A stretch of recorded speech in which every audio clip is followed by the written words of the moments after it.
Today we have a lot of animals. Let's learn their names. The first one is a leopard. This is a leopard.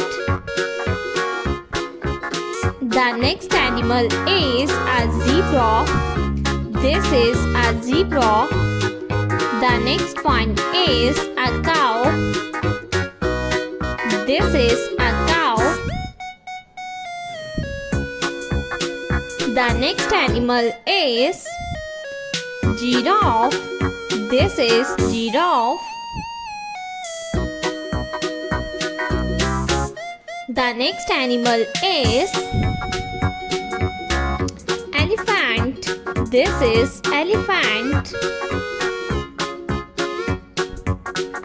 Elephant.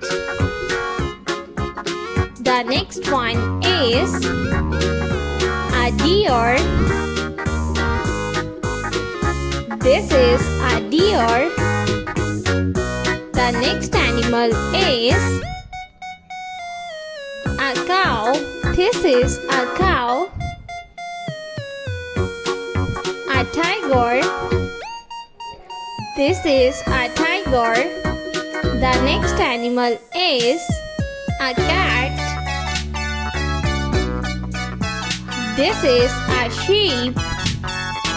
The next animal is a tiger. This is a tiger. The next one is a lion.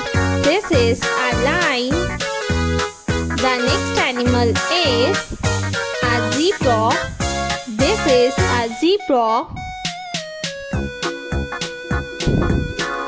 A camel. This is a camel. The next animal is a sheep. This is a sheep. A giraffe. This is giraffe.